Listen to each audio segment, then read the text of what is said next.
This is the weekend edition of iFIBER One News, where we present some of the top stories from this week and your weekend weather forecast.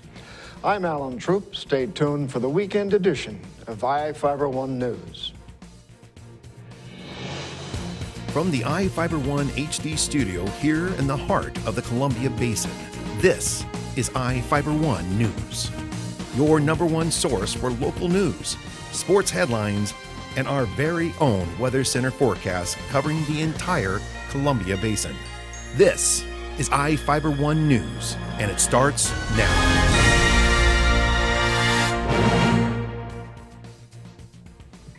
One of our top stories for this week was about the reptile man, Scott Peterson, who brought his show to Soap Lake Elementary School this week for some hands-on education.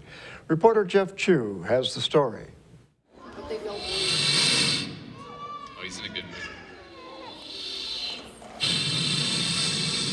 That's the menacing huff and puff sound of the second most deadly poisonous snake in the world, a gaboon viper.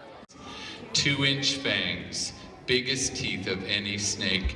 Blood will come out of every hole in your body. You'll be dead in about 15 minutes. Scott Peterson, a fountain of reptile knowledge around Washington State, brought the viper and a slate of slithery snakes to Soap Lake Elementary School Tuesday night.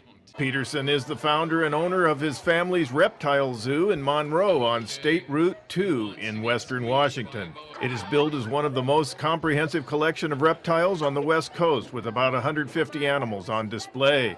Peterson enthralled an audience of about 300 in the school's gym, many who walked away more informed and a little less fearful of reptilian creatures. Peterson's collection has evolved into a family reptile affair. For the past 25 years, Peterson and his wife Luvia put on up to 1,000 shows a year and have traveled to more than 800 Washington schools. His son Isaac runs the reptile zoo and puts on shows while Dad and Mom are away. How did Peterson's preoccupation and fascination with reptiles begin? Well, I've always loved reptiles since I was a child for some unknown reason, but I just came up with this crazy idea. My mom said I was always bringing garter snakes home. Everyone needs a hobby. Kept me out of trouble. While the snakes still look menacing at times, Peterson surgically removes the venomous pouches from the snake's heads so their bites are non-lethal or life-threatening.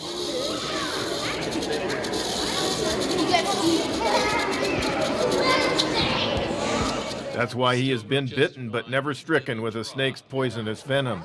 I don't take chances. We fix them the day we get them. Peterson's show is hands-on for those who attend. Long lines of kids handle a python. Soap Lake Elementary School Principal Sunshine Rutherford said Peterson's show is like bringing in a zoo to children in remote areas who cannot visit one otherwise. Peterson says he enjoys feeding the snakes, especially his massive 15-foot anaconda at his museum, which can easily eat a 10-pound rabbit. We have a freezer full of frozen rabbits and rats, 1,000 of them. So we thaw them out and just throw them in dead. And it's pretty impressive when the anaconda grabs a rabbit. It's amazing. Peterson took photos of kids with his baby alligator Lucy, a big hit at the show. Even Principal Rutherford got in on the act. Peterson has been featured nationally on Disney's Bill Nye the Science Guy and PBS's Biz Kids shows. See his website at reptileman.com. I'm Jeff Chu for iFIBER One News.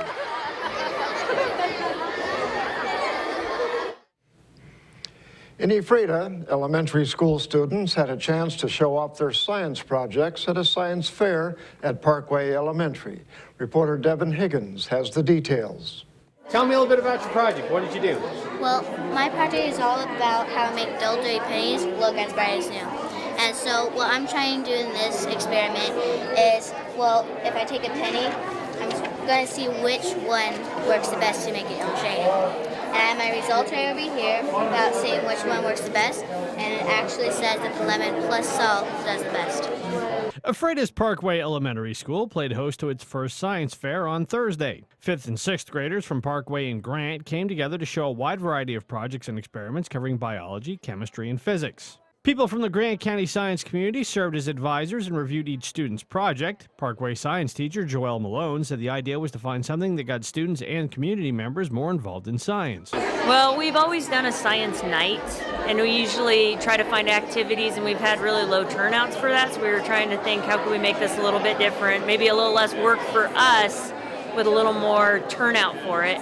So we decided to have the 5th and 6th graders do science fair projects, making sure that they were going through their hypothesis or predictions, knowing their procedures for investigations, being able to talk about the different variables, and then come up with conclusions and use data to prove it. Students who took part are using the fair as a stepping stone to compete in the Washington State Science and Engineering Fair in Bremerton at the end of March. In Ephrata, Devin Higgins for iFIBER 1 News. And now we take a look at people being sought by law enforcement. This is Sheriff Tom Jones with the Grant County Sheriff's Office. Each of the people you see here have a warrant for their arrest. If you see any of these people, we ask you do not attempt to detain or apprehend them, but call us at 509-762-1160 or send us an email at crimetips@co.grant.wa.us. If the person is presenting a danger, call 911. With your help, we can bring these people to justice and make our community safer. And we'll be right back after this.